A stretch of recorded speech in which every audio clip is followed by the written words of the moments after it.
আসসালামু আলাইকুম। Wifi রাউটারকে reset করার পর একটা সমস্যায় সকলেই পড়ে থাকেন, আর সেটা হচ্ছে নো ইন্টারনেট সমস্যা।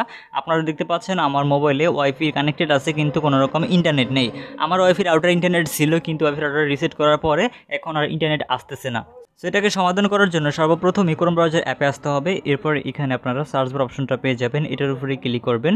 এখানে ক্লিক করার পর এখানে সার্চ করতে হবে netis.cc লিখে। সো আমি এখানে netis.cc লিখে সার্চ করব। এরপরে এখানে আমাদের রাউটারের যে ইউজার নেম এবং পাসওয়ার্ড আছে সেটা দিয়ে এখানে কানেক্ট করব, এখানে সাইন ইন অপশনে ক্লিক করে। সো এরপর আমাদের সামনে ঠিক এরকম একটা ইন্টারফেস এখানে চলে আসবে। এরপর আপনি এখান থেকে একটু ঝুম করবেন, ঝুম করে এখানে আমরা দেখতে পাবো যে ইন্টারনেট কানেকশন নামে একটি অপশন এখানে দেওয়া রয়েছে। সো আমাদের মূলত কাজটা হচ্ছে ইন্টারনেট কানেকশন এই অপশনটির ভিতরে। সো ওয়াইফাই রাউটার রিসেট করার আগে মূলত আপনার যে আইএসপি আছে সেই আইএসপির এখানে সার্ভারটা কানেক্টেড থাকে, যে কারণে ইন্টারনেটটা মূলত ওই সার্ভারের সাথে কানেক্টেড হয়ে আপনারা ইউজ করতে পারেন। তো এখন যেহেতু রাউটারটা রিসেট করার পরে রাউটারটা সব কিছু মুছে গেছে, যা কিছু অ্যাড করা ছিল, সো এখন নতুন করে আপনাকে অ্যাড করতে হবে।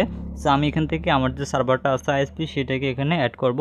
এর জন্য এখানে আমাদেরকে একটি ইউজার নেম পাসওয়ার্ড দিতে হবে। সো এই ইউজার নেম পাসওয়ার্ডটা মূলত আপনি যাদের কাছ থেকে ইন্টারনেট সংযোগ নিয়েছিলেন তাদের কাছ থেকে নিয়ে নেবেন যদি আপনার কাছে না থাকে।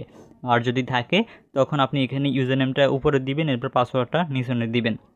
যাদের কাছে ইউজার নেম পাসওয়ার্ডটা নেই তারা অবশ্যই আপনার যে আইএসপি আছে, অর্থাৎ যাদের কাছ থেকে আপনি ইন্টারনেট কানেকশন নিয়েছিলেন, তাদেরকে একটা ফোন করবেন। ফোন করে তাদেরকে বললে তারা আপনাকে ইউজার নেম পাসওয়ার্ডটা দিবে, মোবাইলের মাধ্যমে হোক বা সে নিজে নিয়ে আসুক, সে আপনাকে ইউজার নেম পাসওয়ার্ডটা দেওয়া হবে।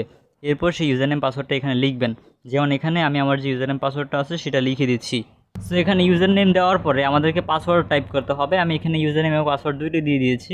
আপনি আপনার ইউজার নেম এবং পাসওয়ার্ড দুইটি এখানে দিয়ে দিবেন। দেওয়া হয়ে গেলে এখানে নিচনে সেভ নামে অপশনটা দেখতে পাচ্ছেন, এটার উপরে ক্লিক করবেন। এরপর কিন্তু আমাদের কাজ শেষ। এরপর আমরা দেখতে পাবো ওয়াইফাই রাউটারটা একবার নিজে নিজে অফ হয়ে আবার অন হবে। তারপর মূলত আমরা আমাদের ওয়াইফাই রাউটারটিতে ইন্টারনেট ব্যবহার করতে পারবো। আচ্ছা, সো এখন এই যে আমি আবার ওয়াইফাইটি কানেক্ট করব। কানেক্ট করার জন্য এখানে ক্লিক করতে হবে। এখন দেখতে পাবো যে আমাদের ওয়াইফাই রাউটারের সাথে ইন্টারনেট কানেকশন হয়ে গেছে একদম সম্পূর্ণভাবে।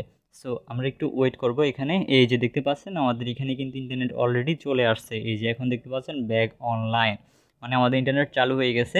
এখন চাইলে আমরা ইউটিউব, ফেসবুক, টিকটক যা কিছু দেখতে চাই সব কিছুই মূলত দেখতে পারবো ইন্টারনেট কানেকশনটিকে ব্যবহার করে। আচ্ছা, সো এইভাবে কিন্তু খুব সহজে আপনারা মূলত আপনাদের যে ওয়াইফাই রাউটার আছে রিসেট করার পর আপনি খুব সহজেই কানেক্ট করতে পারবেন আপনার আইএসপি যে ইউজার নেম আছে সেই পাসওয়ার্ডটিকে লগ ইন করে। সো ভিউয়ার্স, আশা করছি আজকের এই ভিডিওটি থেকে আপনারা খুব সহজেই মূলত এই কাজটি করতে পারবেন।